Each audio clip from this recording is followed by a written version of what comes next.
you pick out every single time. Every time. Well, good morning, everyone. Happy Sunday. It's so good to see you all here. It means the world to me that you guys are here. It really does, that we get to share in this together. So thank you so much for being here. Today I will be continuing our journey into the 12 powers that I talked about. The first power last week, which is faith. And all of the 12 powers, they are spiritual powers that we all came into this world with. We don't have to go somewhere to get them. We are here to live this life and get good at utilizing what is already available within us.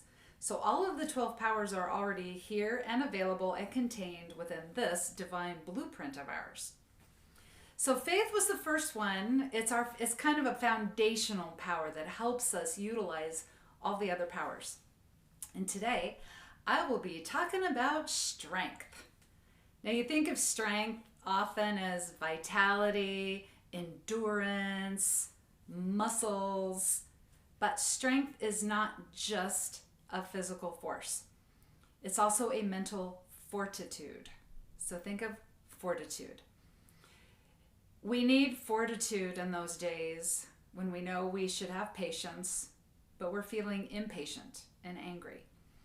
It's fortitude, or this inner strength, that helps us to have courage to do a thing that is really hard, or that we don't want to do, or that feels scary. It's strength that helps us to have that courage.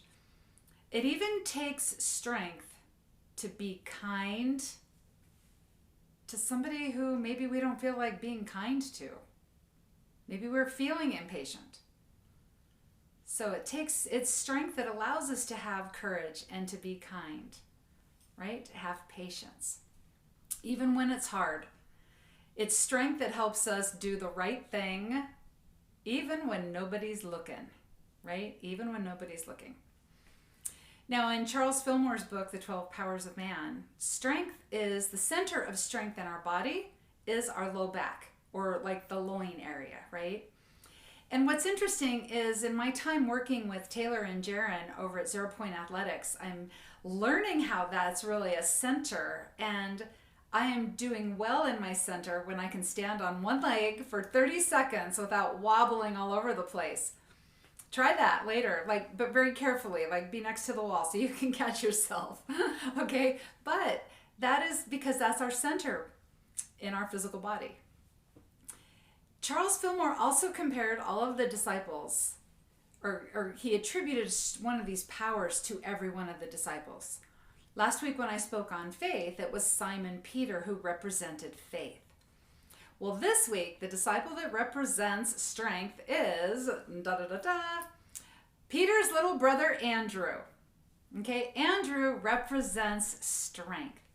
Andrew originally was a follower of John the Baptist.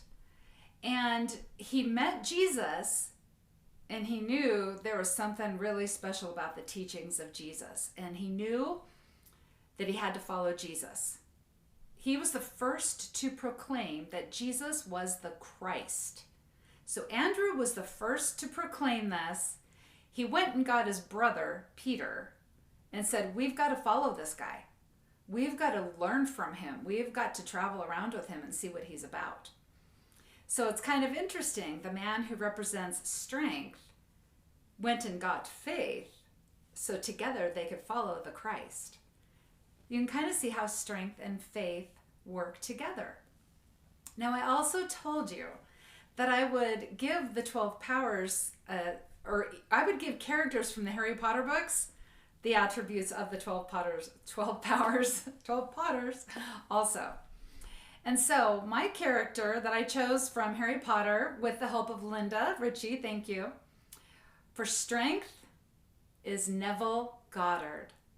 Or I'm sorry, Neville Goddard's a Unity mystic. Neville Longbottom. When you first meet Neville in the Harry Potter books, Neville comes into Hogwarts with Harry, Ron, and Hermione. He's a first-year student. He's only 11 years old. And when you meet him, he's just this quiet, shy, good-natured, kind of hopelessly clumsy kid. He doesn't have much in the way of confidence. But in the very first book, The Sorcerer's Stone, when Harry, Ron, and Hermione are getting ready to sneak out of the Gryffindor house to go get the Sorcerer's Stone, Neville finds out what they are up to, and he puts himself between them and the door. He's like, you guys can't do this. It's wrong. If you get caught, we all get in trouble. We will all get in trouble. Neville knew he was doing the right thing. He even put himself between his friends and the door to get out. And he said, I'll fight ya. Those are his words. I'll fight ya. Okay, because he knew it was the right thing. They cast a spell and went past Neville anyway. But this is when Albus said about Neville, Albus Dumbledore said, it takes a great deal of bravery to stand up to our enemies, but just as much to stand up to our friends. When we have an idea or a belief that is different from our friends, standing in our truth can be hard because we're worried about being unpopular. We're worried about being judged or not accepted by our tribe. But this is why we need strength. Strength gives us courage so we can stand in our truth. Standing in our truth in front of our friends who may not agree with us, this requires fortitude. It requires the inner strength to do something that we don't want to do something that's kind of scary, like to tell all of our friends maybe we have a different political belief from them. I mean, oh my gosh, like how scary would that be right now, right? So what Neville did took a great deal of courage, and he had courage because of strength.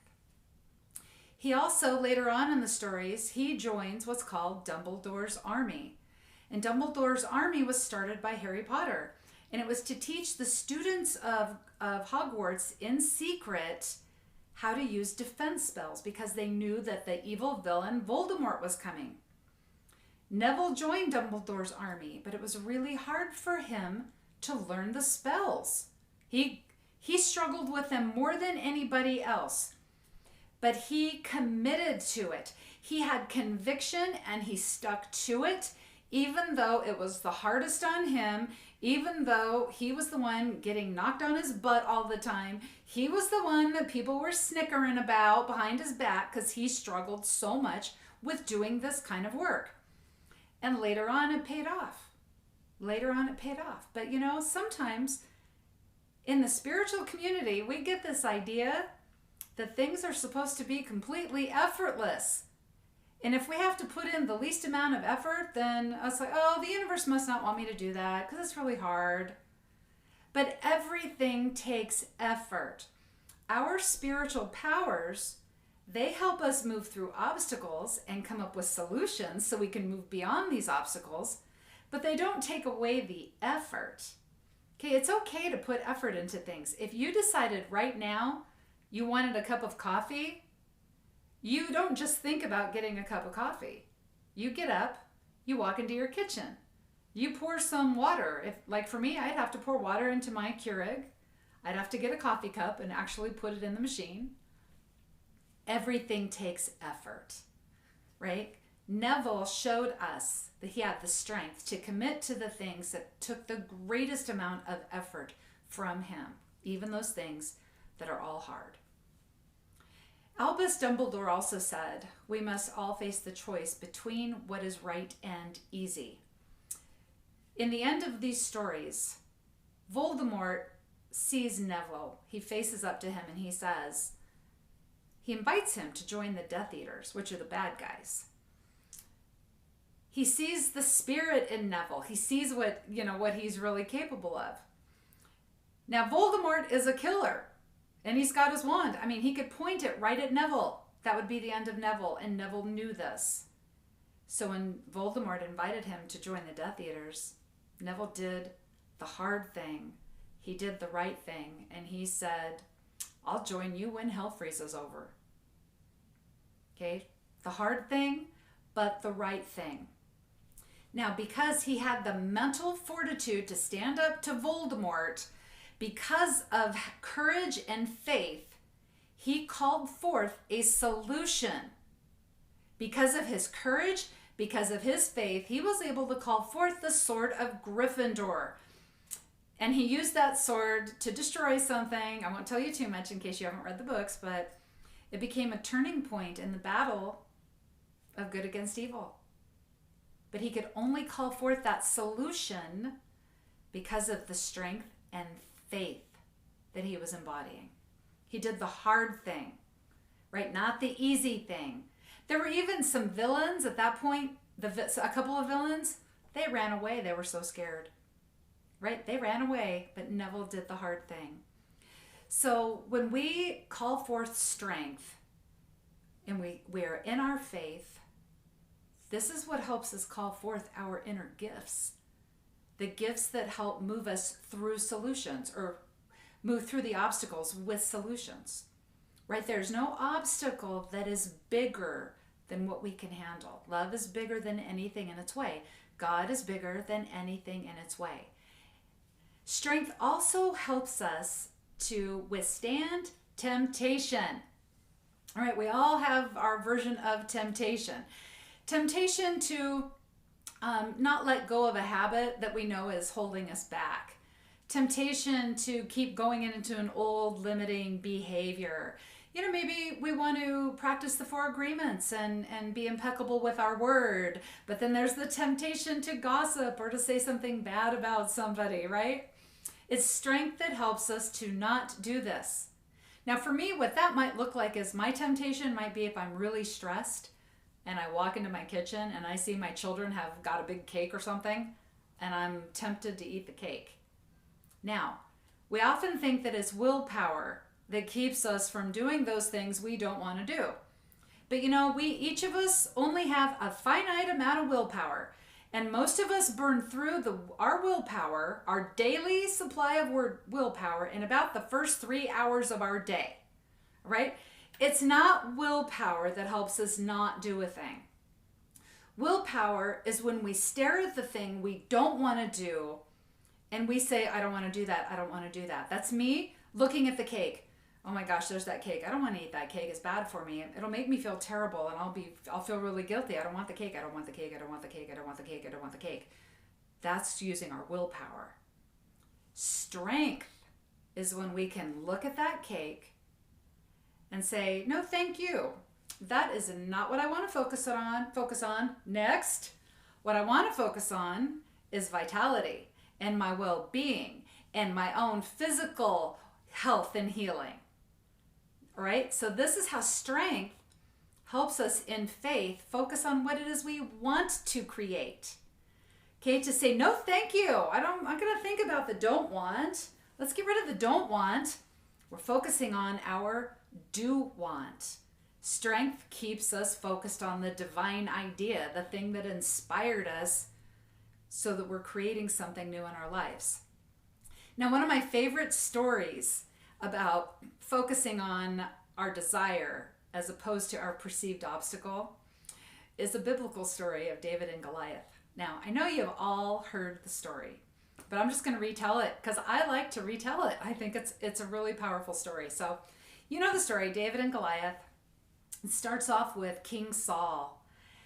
And King Saul has an army, and the army is battling the Philistines.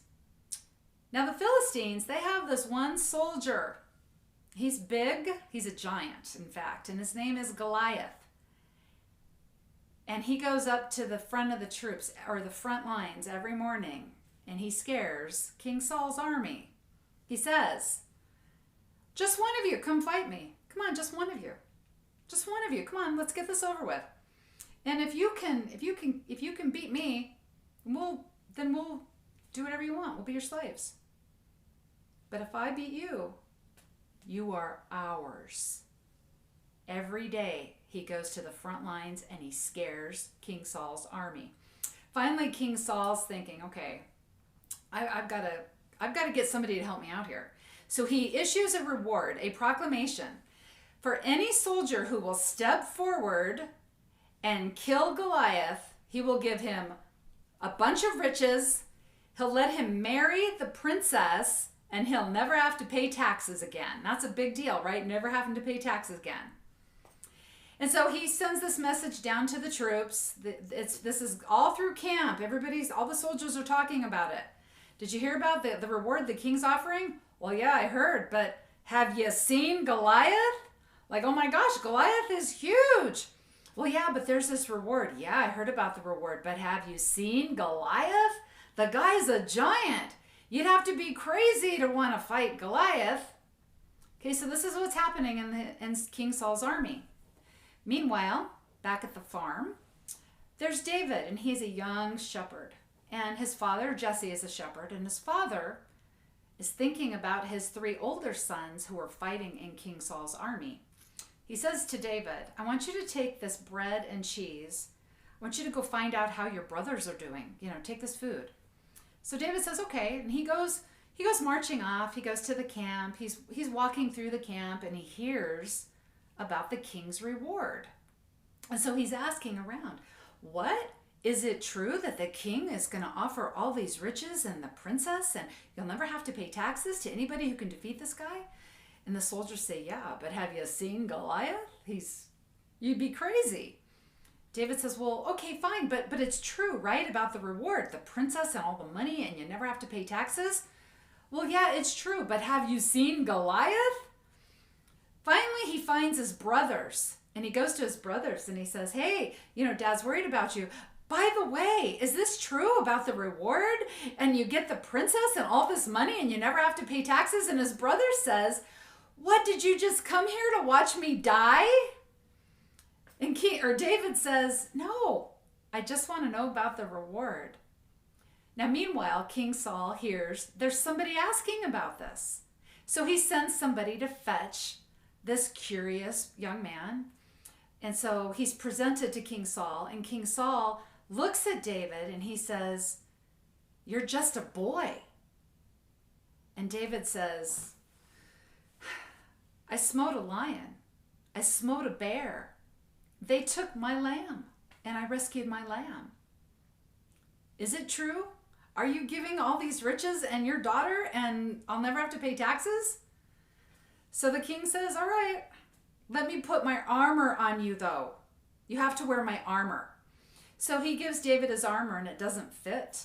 It's too big, and it restricts his motion. David cannot move. So David says no. He takes off the armor, and all he walks out of that room with is his staff, his shepherd's staff.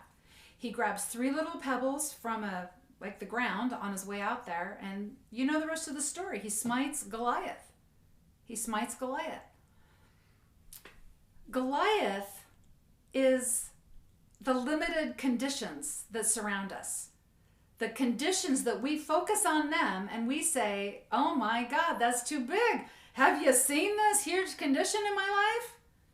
Okay, that's a Goliath in our life, the big obstacle. When we're focused on our Goliath, we're walking by sight, not by faith. Okay, we're looking at these obstacles and thinking only a crazy person would try to overcome those. David, who did marry the princess and became King David was walking by faith. Now, he knew exactly what he wanted, right? He wanted that reward. He was a shepherd. When was he going to get this kind of opportunity, right? He wanted the reward. He also knew he could do it because he had done some version of that already. He smote the lion, he smote the bear, he rescued the lamb. So he already had faith.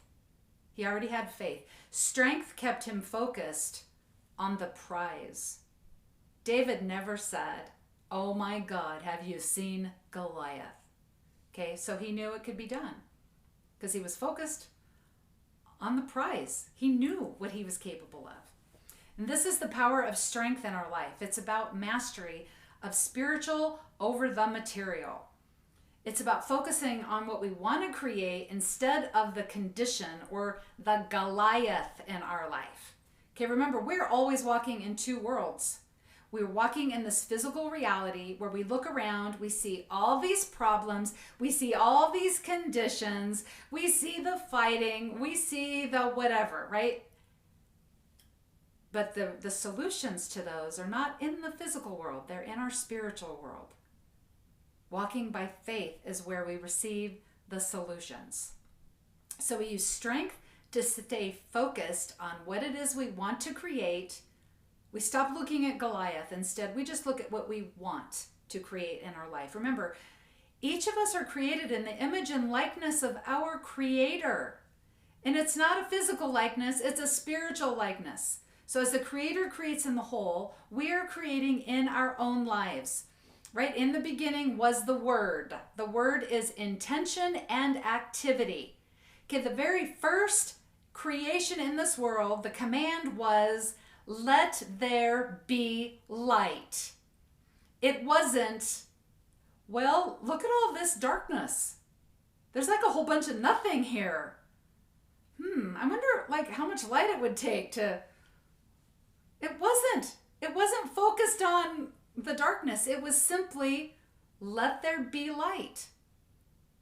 This is how we are creating in our life. This is where we are our most powerful, focusing on what we want to create instead of what we don't want to have in our lives.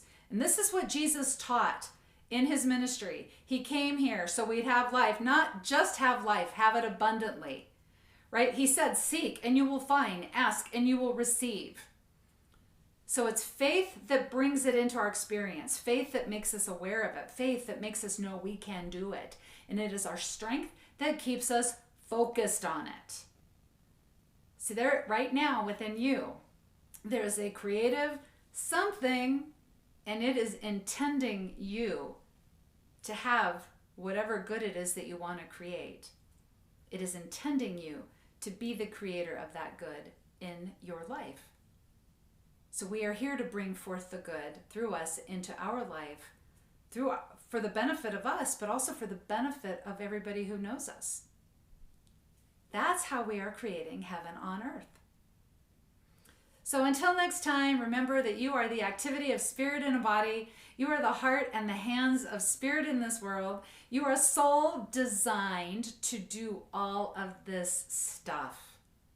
You're a soul designed for growth and goodness. In everything you do, you are blessed, and so it is.